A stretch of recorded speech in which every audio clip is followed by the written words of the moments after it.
Hey mamas, you are listening to the Motherhood is Ghetto podcast. We all know motherhood can be a beautiful thing, but girl, it can also be ghetto. Join me as we discuss some of the best and worst parts of being a mom raising kids, all while trying to figure out this thing called life. This ghetto is a safe space, mamas. So welcome to the hood.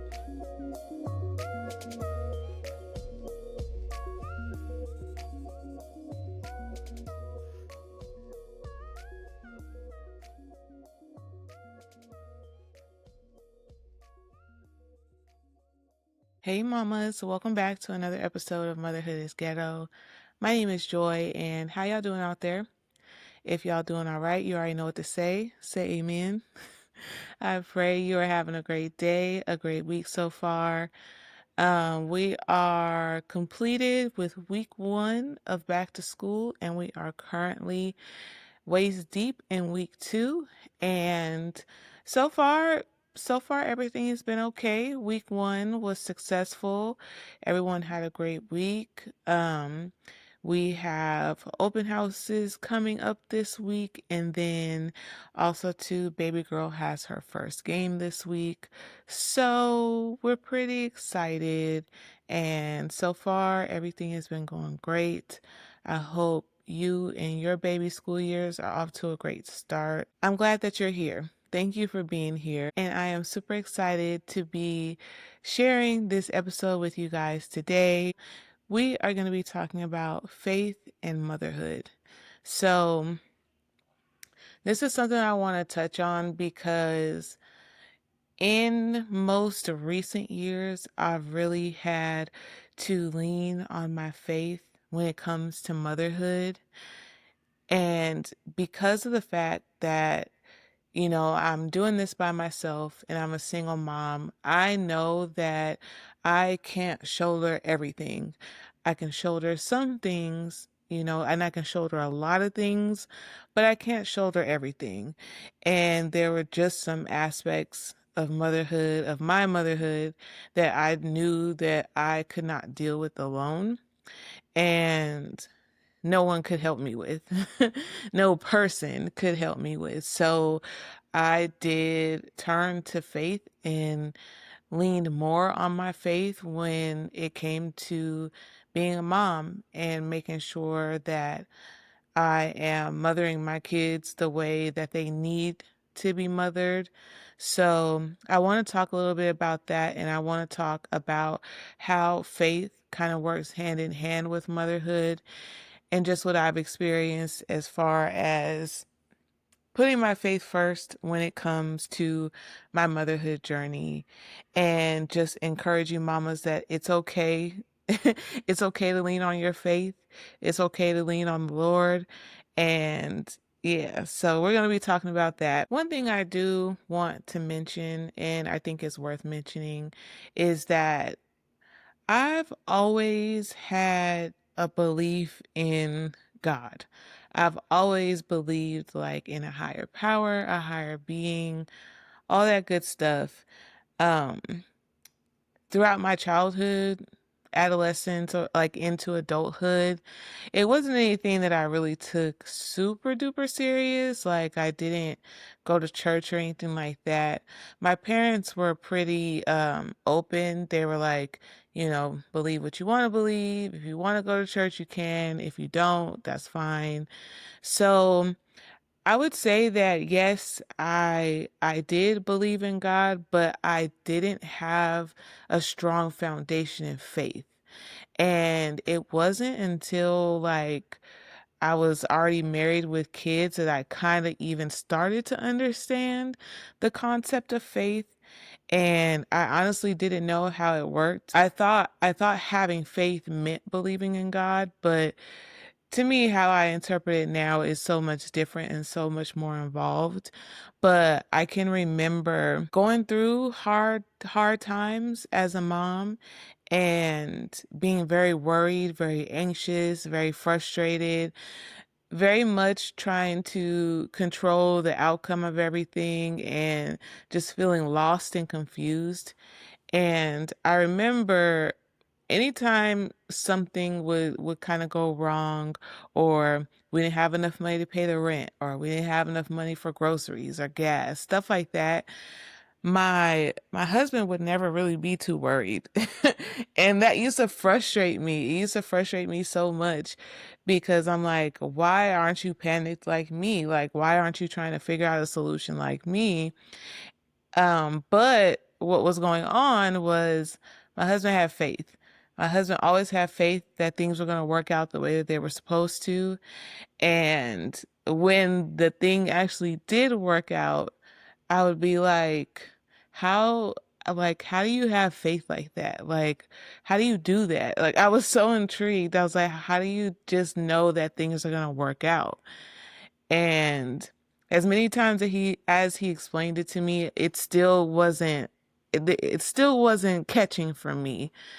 And I can honestly say that it really didn't start like catching for me until my husband passed away, and I really had no one else to turn to as far as trying to deal with this and trying to cope with it. So that led me to seek more of God and be in his presence more, but also to actually learn what that means. And I remember one day I was feeling very overwhelmed as far as like where we were living, the kids, and honestly, I really just wanted to make sure my kids were okay. I wanted to make sure that in the absence of their dad, they still wouldn't feel like they were lacking anything, which now looking back, I mean, I know now that I can't fill that vacancy with anything, with any amount of love and attention. Like there's just that vacancy that I cannot fill. I can make them feel better, and I can help them to kind of cope with grief and losing their dad, and I can help them and guide them, but I can never fill that void. And I remember getting frustrated and like wanting to do all these things for them and take them on all these trips and save this amount of money for them and make sure they had this and that. And then I was starting to get super overwhelmed, and I was like, I need help. And when I said it out loud, I wasn't thinking in specific help, like terms of specific help. I was just like, I need help. So that moment prompted me to seek more God. So the first way I did it, mamas, was I went through my house searching for a Bible. And I found one. So that was step one. And then I ended up picking up a 52-week Bible study for women. So basically, you read the Bible in a whole year, and each week it has a lesson, to take with you.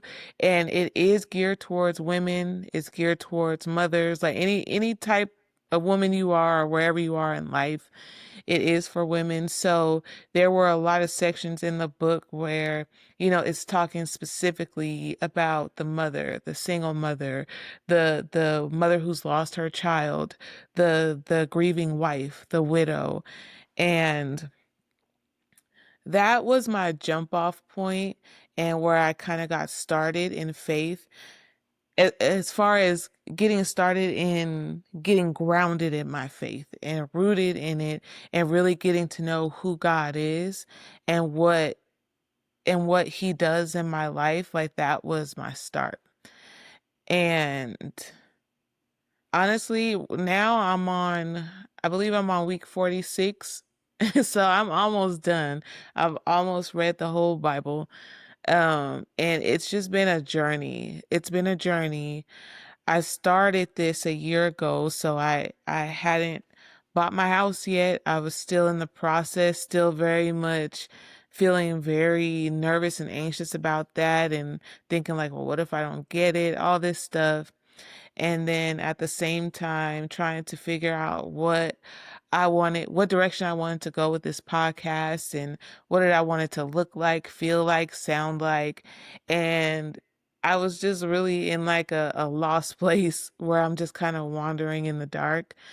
And this really helped me. It really did help me to get grounded and rooted in who God is and who God is in my life. So, one of the topics that I kept reading over and over throughout all the chapters and the books and the scriptures that I've read, one very common theme is trusting in God, trusting his plan, trusting what he has for me is perfect, no matter what it looks like.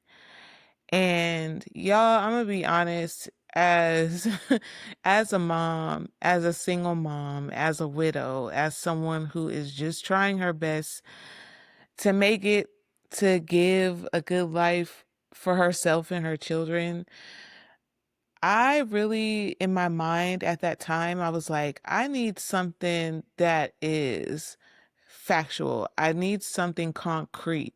I need something that can assure me that me and my kids are going to be okay. I don't have time to play with trust or trusting anyone. The only thing that I can trust is what I can do with my hands, with my mind, with my voice, and it just needs to work out. And I had that mindset, like I don't have time to be trusting in anything besides myself. And I had to let that go, y'all. I really had to let that go, especially since I'm the one that was surrendering and was like, I need help. I need help with raising my kids. I need help with guiding them. I need help with nurturing them, and really just surrendering and asking God to give me whatever wisdom, courage, strength, support that I would need to be able to do this successfully.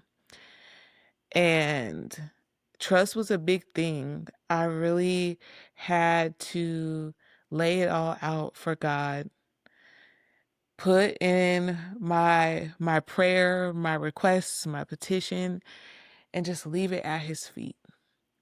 And that was hard for me. It was really hard for me because I didn't want to be blindsided again by anything. I didn't want to be caught off guard by anything anymore. And I've spent so much of my life as a mom being reactive to situations and being reactive to things that have happened in our life. I've never been prepared for anything. And I was just tired of not being prepared. And I was like, I just have to trust God. I have to trust his plan. And I have to do what I have to do to be able to ground myself in knowing that God is going to work it out for me.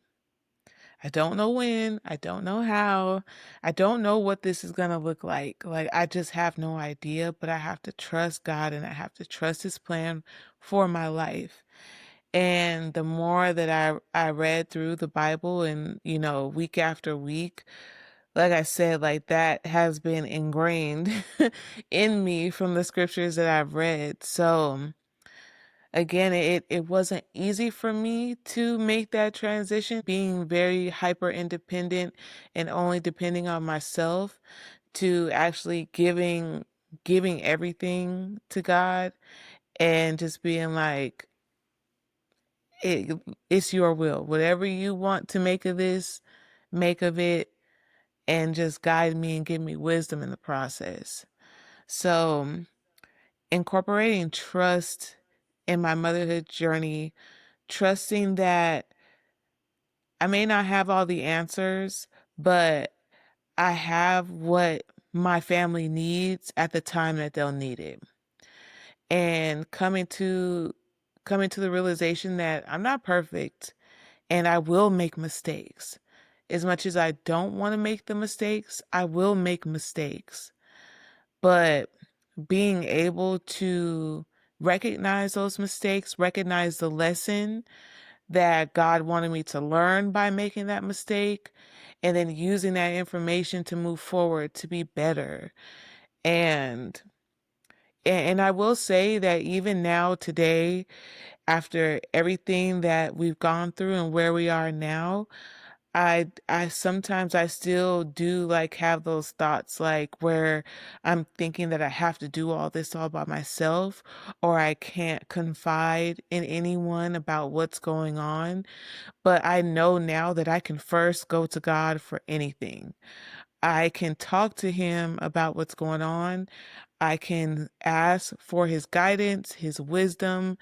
I can seek his word, to hear his word, and be patient. And and that's one thing too with this faith journey. I know that it takes a lot of patience, but luckily for me, I'm a very patient person.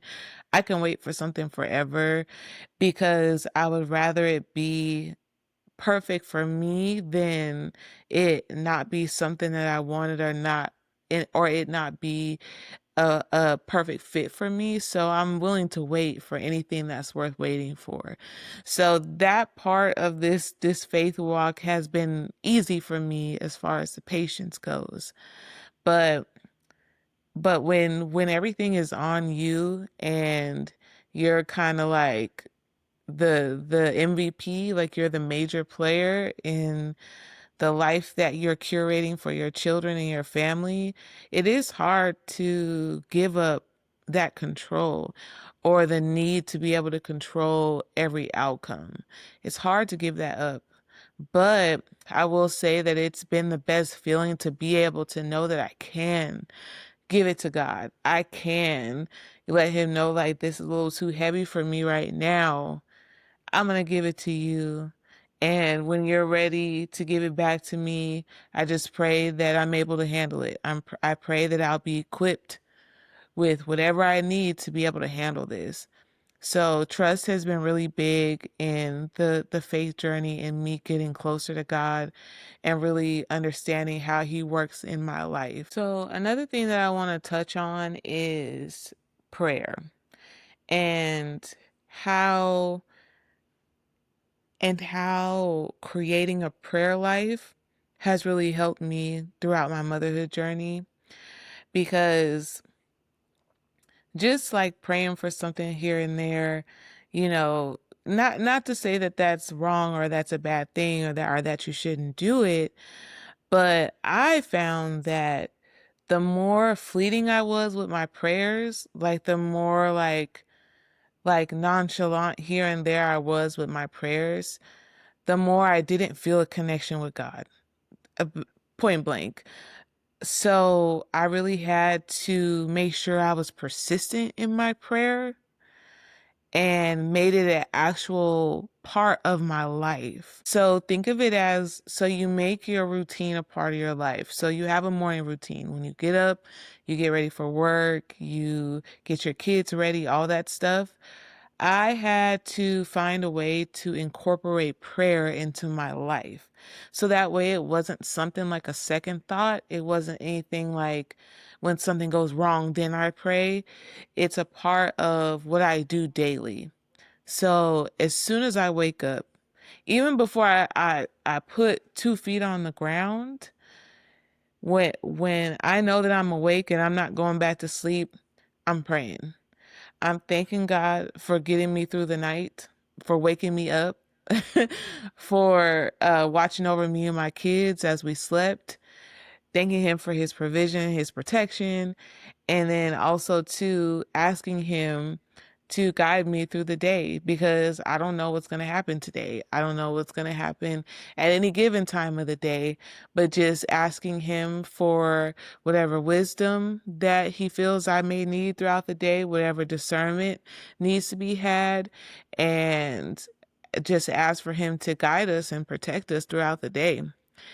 And that, once I started doing that, actually curating a prayer life for me, that also helped me to cultivate that trust more with God. And it's like we have a relationship now. We have something that we do every day together. It's like our standing thing that we do. So it's just really helped to strengthen the relationship that I have with God and really keep me rooted and grounded with Him and keep Him top of mind. Cause throughout when we go throughout our day, like we got so many things to do. We gotta get kids ready. We gotta get to work. We gotta worry about what's for dinner. And make sure everyone, comes home, does their homework, and there's just so many things throughout the day. And we can sometimes get lost in the sauce and forget those things like thanking God for the day that we had or checking in with God, letting him know how we feel. Making sure that I created a prayer life ensured that I didn't miss that. I didn't miss those moments to connect with God. And even if throughout the day, like I'm busy and I'm just kind of going with the flow, I at least know that before I even started my day, I had time with him to converse with him, to ask for his guidance throughout the day and his protection and being thankful and grateful for what I have. And I'm just glad that I was able to have that time with him because I've been able to carve it into my life. So that's really helped me to build that trust and that rapport with God and really just create a relationship. The relationship piece is very important with this because when you think about it, nobody nobody wants to be in a relationship with someone who always calls when they need them or when something's wrong, even though God will be there for you no matter what. But wouldn't it be better to have a relationship where y'all talk often? Like you're sharing things, you're laughing, you're crying, and you're leaving it all at his feet, knowing that everything that concerns you, he will make it perfect. Like it's a win-win. It's a win-win for sure. And then also too, when it comes to prayer life and actually praying, I made sure to pray and then wait well for what I've prayed for. So anything like that I pray for concerning my kids or my family, I know that it may not happen immediately. I know that some things take time, and I know that God works in his own divine time. But with that being said, if I do put a petition to God, I make sure that I wait well. So I made sure to do my due diligence while I'm waiting for God to work it out for me. So, just as an example, so if I'm praying for my child to be more responsible, like I want my child to be more responsible. I want them to wake their own selves up in the morning. I want them to get their own self ready, get their own breakfast, and I just want them to adapt those behaviors of a responsible person. And I pray for that. Then I'm going to do what I can on my end to help cultivate that within them. I'm going to show them how to set an alarm on their phone.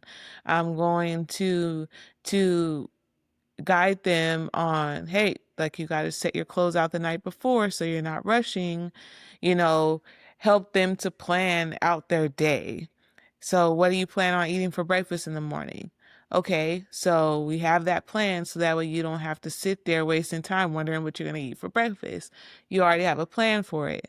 And through that, like me doing my due diligence and doing what I need to do while I'm waiting for what I've prayed for, God is working in the background.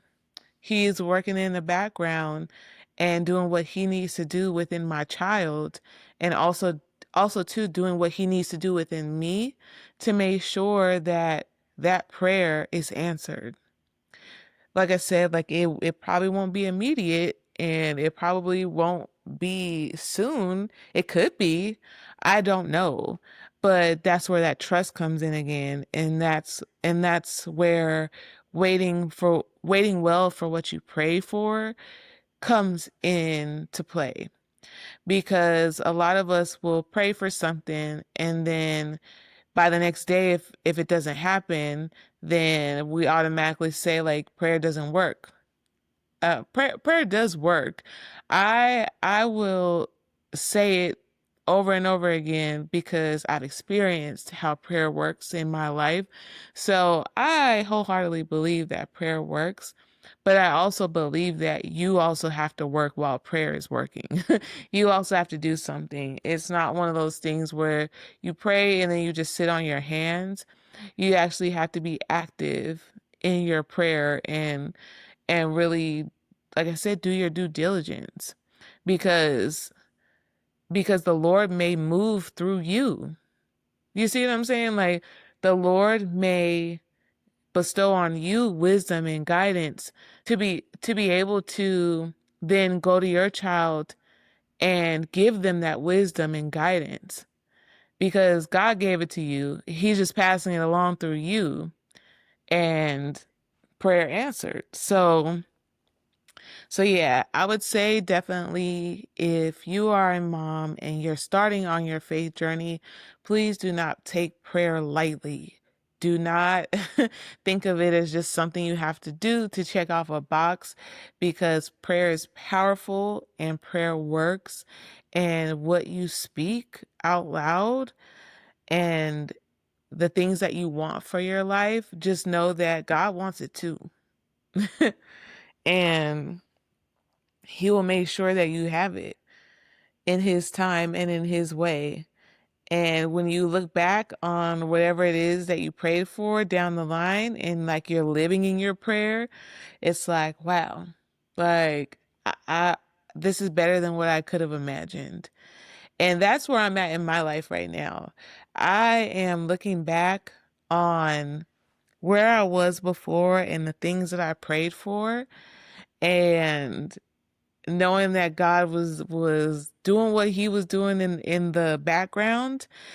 And what I found is that some of the things that I was praying for, now that I'm here living in the answered prayer, like, there's some things I pray for that now I don't even want. Like, I'm glad that God didn't grant that prayer or didn't answer that prayer. I'm glad to be exactly where I am right now. Like, I'm ecstatic to be exactly where I am right now. And I didn't picture it this way, but God did. Amen. And it's been beautiful. It's been gorgeous. So, yeah, don't sleep on prayer, and include God into your motherhood journey. Include Him. If you're a single mom, and you're the sole provider, the sole parent, and the other parent is absent, bring God into it.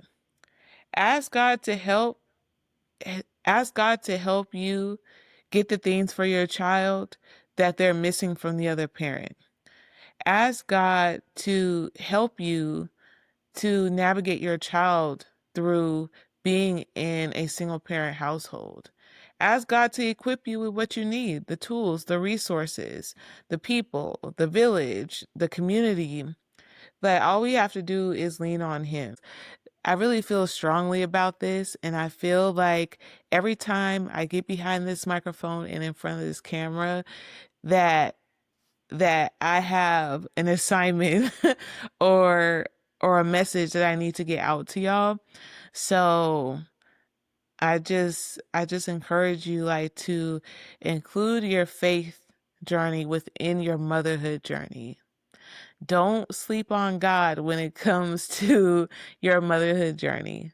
And I promise you will not be disappointed. So, with that being said, mamas, I'm going to go ahead and land the plane here. Thank you so much for tuning in today. If you enjoyed this episode, please do not forget to share it with someone else who you think would find it helpful. Also, follow me on Instagram at motherhood_is_ghetto.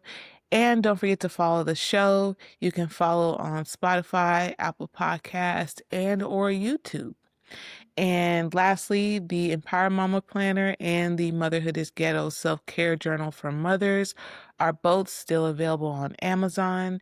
I will have them linked in the show notes if you are listening on Spotify or Apple Podcast, and I will have them linked in the description if you are watching on YouTube. So thank you so much, and until next time, mamas.